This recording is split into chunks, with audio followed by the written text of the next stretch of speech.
The Mountain West has got its media rights deal, which means, unfortunately for the Pac-12, UNLV stays put.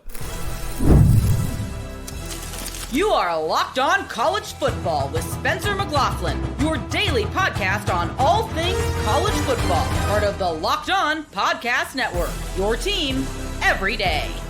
Welcome, everybody, to another episode of Locked On College Football. I'm your host, Spencer McLaughlin. Thank you all so much for making this your first listen or your first view every day. It is part of the Locked On Podcast Network, your team every day, the number one sports podcast network out there. Thank you all very much, especially my everydayers, for helping make that the case so that I can cover this crazy, insane sport with a calendar that is dumber than anything we've seen before. I'm going to try to make sense of it, and I'm going to give you a much better option. That's on today's show, which is brought to you by our friends over at FanDuel. It's the last call for football on FanDuel. If you're a new customer, bet just $5 and get $200 in bonus bets if you win. So, the Mountain West has got a 6-year deal. Many places have reported and covered this particular story. Their television partners look very similar to the list of entities that will be broadcasting Pac-12 football and other sports as well in 2026 and beyond. And this is a really big win for the Mountain West. If you had failed to cobble together a media rights deal, well, why don't you ask the Pac-12 conference how it goes when you don't get a deal together? Folks start to scramble. And the reports and speculation that I've talked about going back to last offseason for quite a while here on the show have continued to run wild before about, hey, the Pac-12 might want to go and get UNLV. It would be a good strategic addition. However, when you actually have a concrete media rights deal and it's very similar, well, now there's no incentive. There's no real reason for UNLV to pick up and say, well, we're going to go over to the Pac-12 and make it work over there.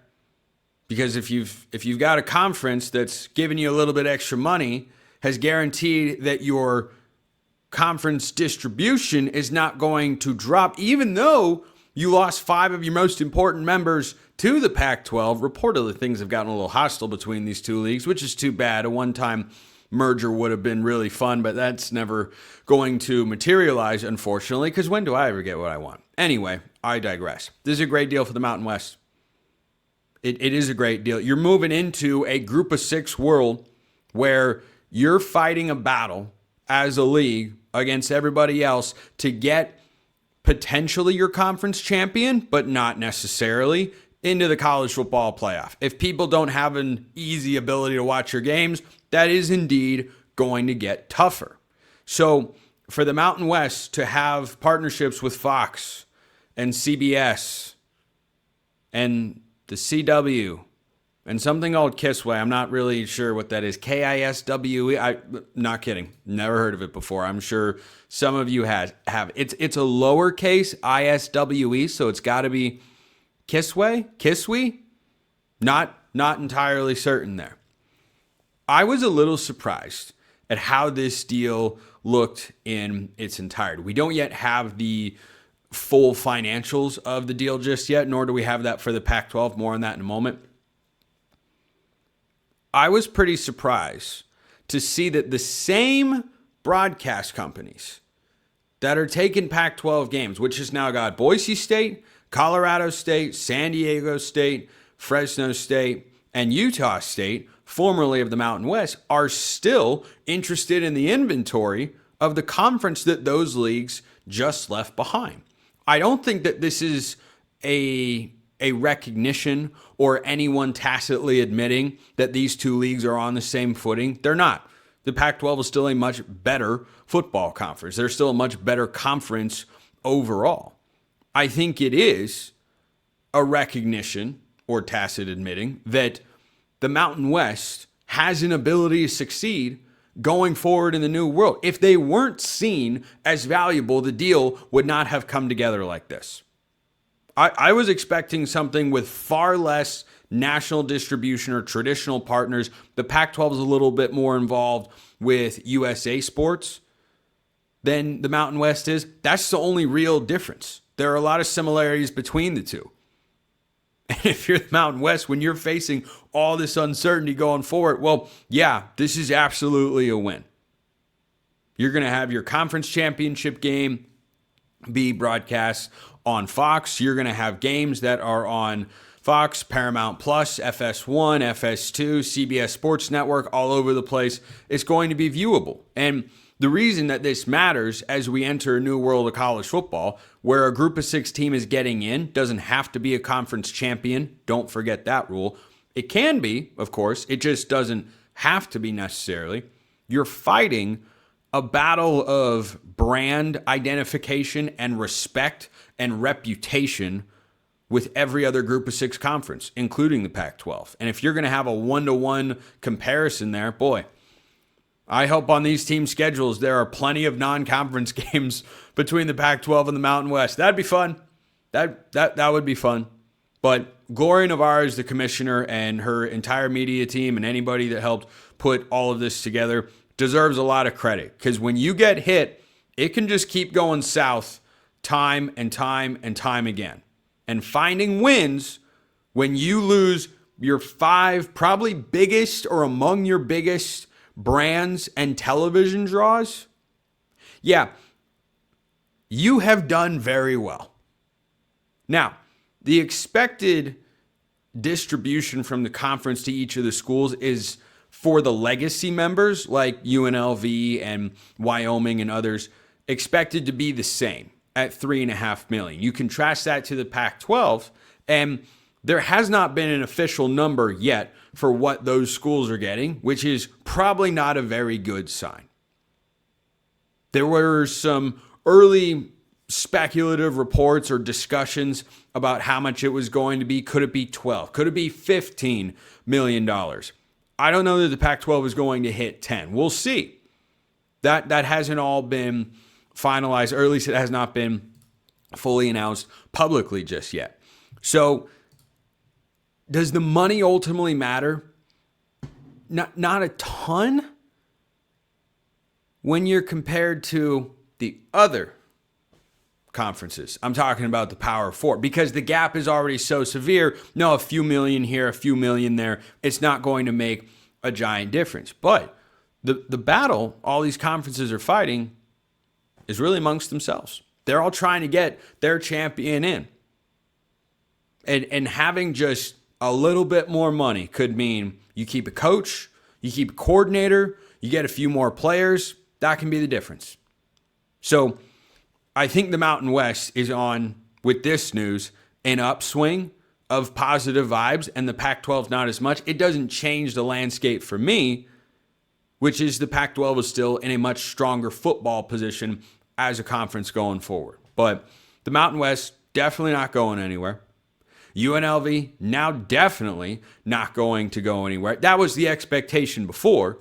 This would have been the chaos doomsday scenario that would have led to them leaving, is if there was, no media rights deal or if it was really, really bad. But you settled everything down. These will be the leagues, and we'll battle it out this year. Far be it from me to forget to inform you, the college football public, that a group of 6 team, get used to the phraseology, folks, a group of 6 team getting into the college football playoff every year. Leave your thoughts in the YouTube comments below. Hit me up on Twitter, however you want to get in touch. The new college football calendar for 2026 here, and it sucks. I'm Kalia Butler, host of Locked On Women's Basketball, and this is Mazda's Women's Basketball Snapshot, celebrating the work no highlight reel can ever capture. Number 1 ranked UConn dominated Tennessee 96-66, turning a halftime tie into a historic win and avenging last season's loss by delivering the largest margin in the rivalry's history. AZ Fudd had 27 points and Sarah Strong added 26 as the Huskies remain perfect on the season, reminding everyone why they are the reigning national champions. In the Big Ten, number 2 UCLA rolled past number 8 Iowa 88-65, powered by 22 points from Angela Dukelich and a huge advantage in the paint, staking their claim as a national threat. These moments are earned off the clock, those long before the lights ever come on. The sweat, the fakes, the doubt, the scrapes, and coming back for more every time. Mazda puts that same drive into every detail. Wins define the moment, putting in the work, that defines you. There's more to a Mazda because there's more to you. I love this sport. I really do. I love getting to cover it on this program in the way that I do. It's really good. Really, really fun. It's excellent. This is also the dumbest sport. I don't know the actual individuals that are coming up with this calendar. Man. There's a collection. But when you've heard me utter platitudes on this show before about the wrong people are running the sport, leadership in college football isn't very good. There are people making decisions that don't think about things. They have the wrong priorities. They have these imaginary restraints like the academic calendar that they put in place. Okay. First of all, the season doesn't begin until September 5th. Why? No one knows. There's week 0, last week of August, on the 29th. That should be week 1. I'm saving my solutions before. This is venting time. This segment is venting segment. Third segment is let's fix it and figure out how we make this a better operation. So, the season doesn't actually start until September 5th, which sounds late. That's because it is. And then the quarterfinal, the first quarterfinal, is December 30th. That's a Wednesday. All respect to Maction, Wednesday is not something that the broad college football public is blocking out in their minds for, college football.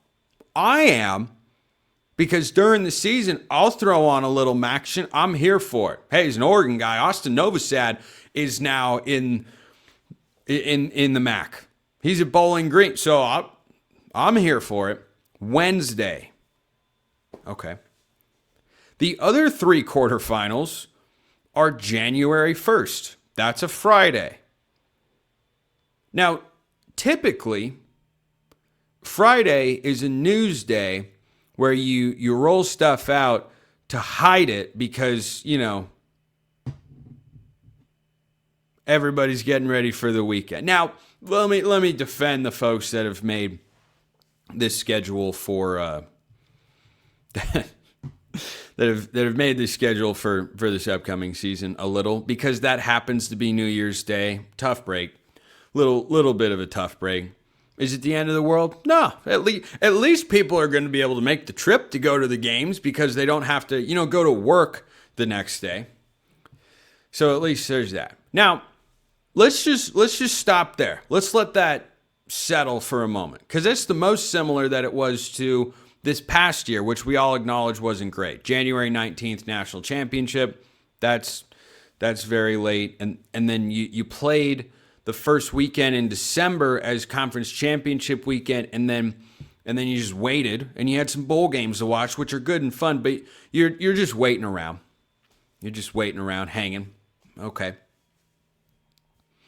So then, when would you think? Ask yourself, if you don't know the answer to this question already, when do you think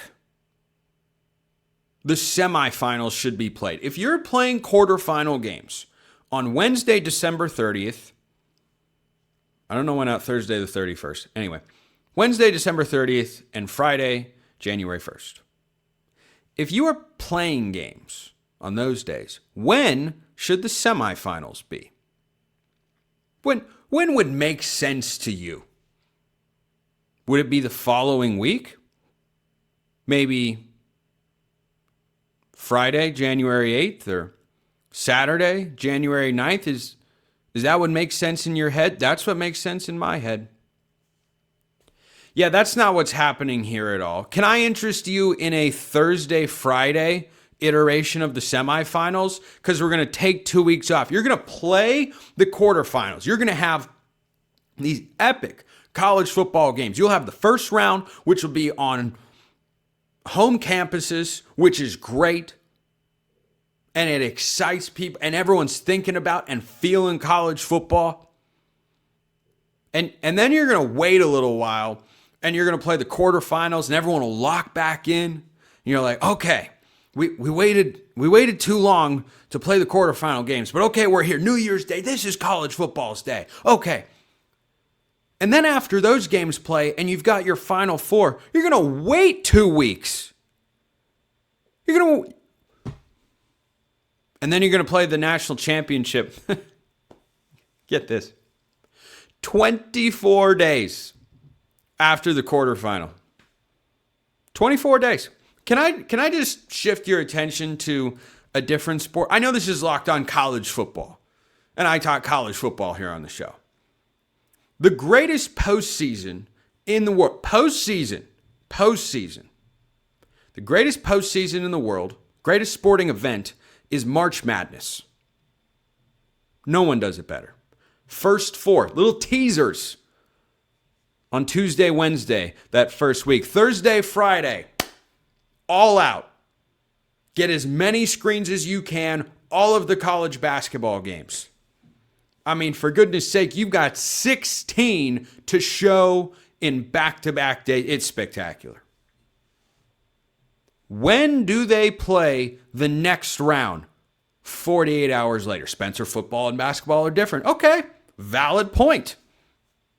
How in the world do you look at the success of that and how much the entire sport of college basketball is defined by the postseason because it's so thrilling and exciting, because it captures your attention and then it keeps it. This setup is asking you to give your attention and then put it in the back of your mind for 2 weeks. And then you'll tune in. Oh yeah, right. Yeah. College football playoff semifinal games today. I mean, thank goodness you've got a daily college football podcast to listen to that'll keep you up to date on such matters. It'll keep it at or near the top of your mind all year round, because that's the way that I roll here on the show. But they don't wait. Once the Elite Eight is decided, they play the Elite Eight games, they play the Final Four games, and then they've got the national championship. It just keeps going. 1 week after another. The NFL playoffs, 1 week after another. I have long been a proponent of keeping college football different from other sports, because there are things about it that make it unique that I don't want to be like other sports. There are aspects of other leagues and their organization that can make the sport better. This is one of them. This whole long break from conference championship weekend to the first round of the playoffs, why? The long break from the quarterfinals to the semifinal, why? And then you're going to take another 10 to 11 days off before the national championship. You're going to play the national championship on January 25th. January 25th. Let me do a little math here, just so I'm 1, 2, 3, 4, 5, 6, 7, 9. Okay. As this show is airing on the 4th of February is when the show comes out. Can you imagine the national championship having been 10 days ago? Josh Pate made a great point on Twitter. November 14th. You're inching close to rivalry week, to Thanksgiving. That is the calendar halfway point between week 1 and the national championship game. Who is making this decision? This benefits nobody. Here is what it should look like.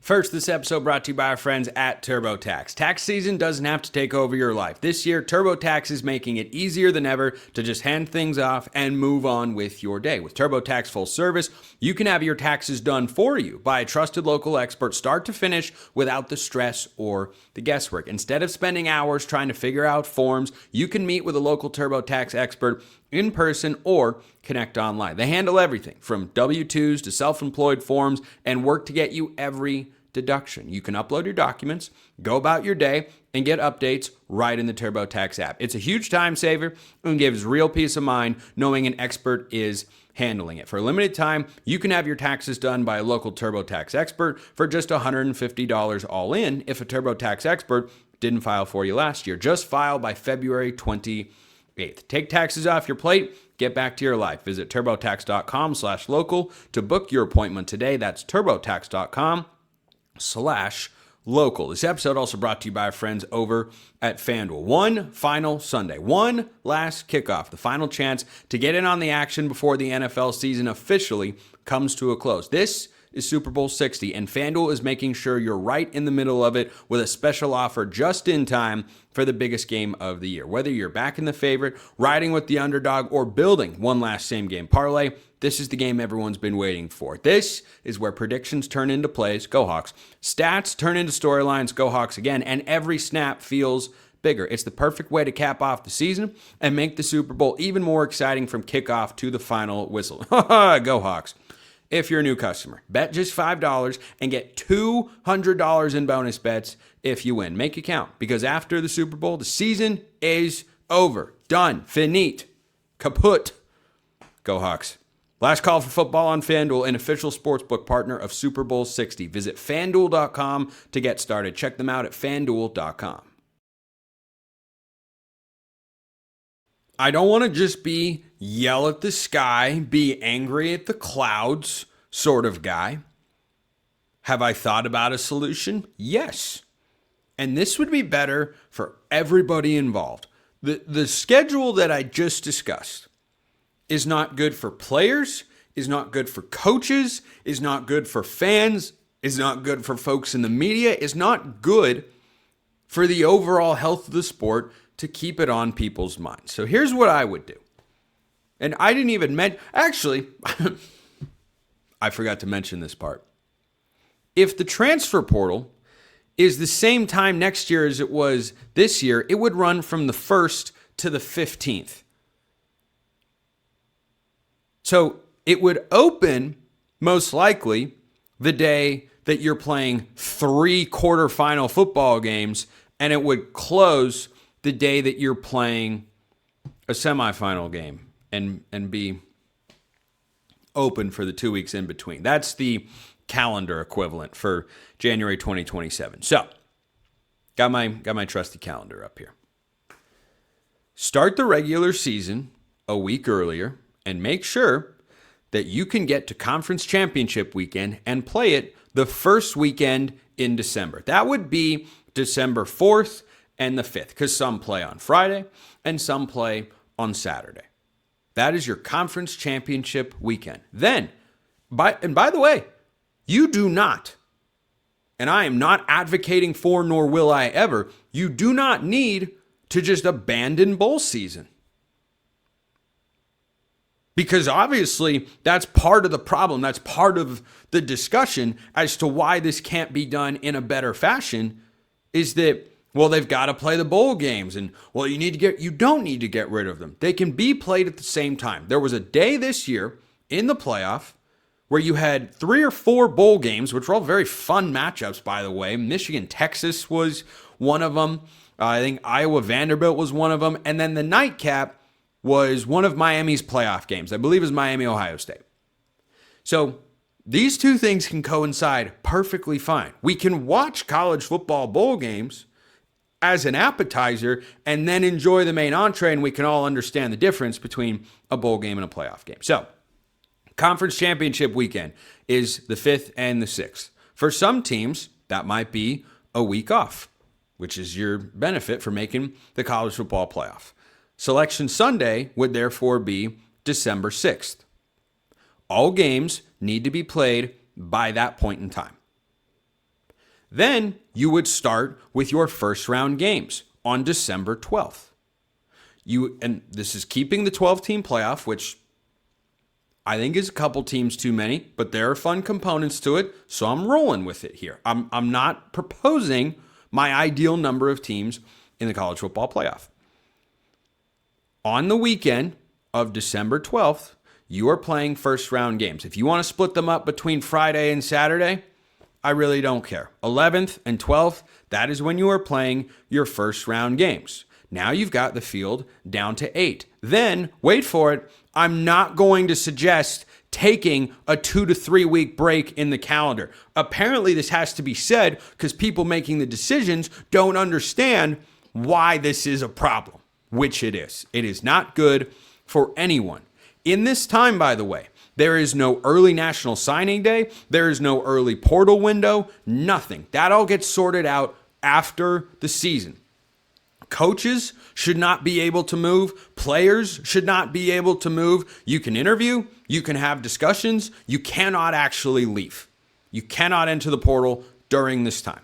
So December 12th is your first round playoff games. Now you've gotten the field down to 8. Those are played on campuses.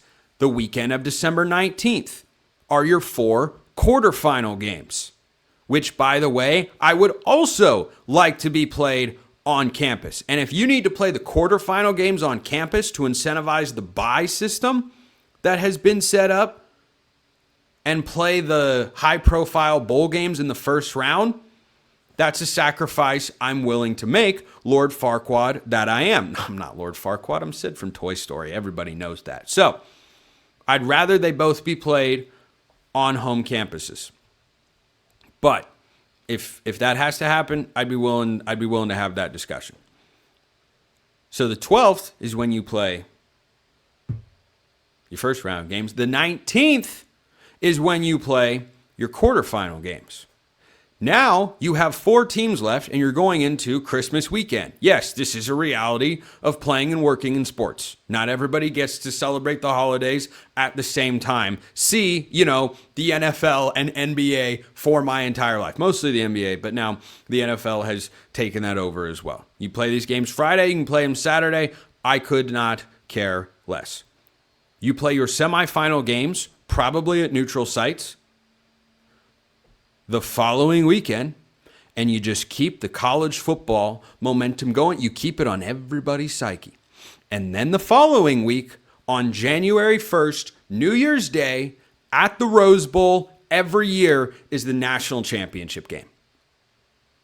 Done. Look how easy that was. Look how easy that was. Then, after you play the national championship game, then for 2027, the portal would not open for a week. I know, I'm crazy. I've got blasphemous ideas here. Everything needs to settle down. During that time, players can be contacted. They can announce they're going in the portal, but the transfer portal will formally open on January 8th. Again, no signing day during this time. I want to separate the things. Open the portal on January 8th. Open it for however long you see fit. The current status quo is 2 weeks. If that's what works for coaches and that's what works for the courts, saying that you're giving players enough time, okay, it's open for 2 weeks. But we let the season kind of settle down. You've got all the fallout and discussions and reactions and all that stuff. And from the 8th to the 22nd, the portal is open. And coaches can move. At that point in time, everybody can go. It's the off season. It's an actual off season. The portal closes on the 22nd. There should be a window, by the way, for both players and coaches to move. Should probably be around the same time. Hopefully you haven't lost coordinators for teams that have made a run through the college football playoff. And then I'm taking National Signing Day. I'm not having it in December at any point in time. Put it back in February. Let the attention shift to high school recruiting, which, yes, still matters tremendously, and allow coaches and staffs and players to be able to put all of their energy into that and have it be, we can negotiate a date. Mid-February, let's say. Somewhere around that time, so that you have 2 clear, distinct, and not overlapping talent acquisition windows. End of rant. That's how I would fix college football. Is anyone going to listen? I don't know. I know some people are listening to this segment right now. Are the right people listening? That's what we've got to find out. So, that's how I'd fix college football. Just make it really simple. It's the old Moneyball line. It's not that hard, Scott. Tell him, Wash. It's incredibly hard. Apparently, it's incredibly hard. But that's how I'd like the schedule to go.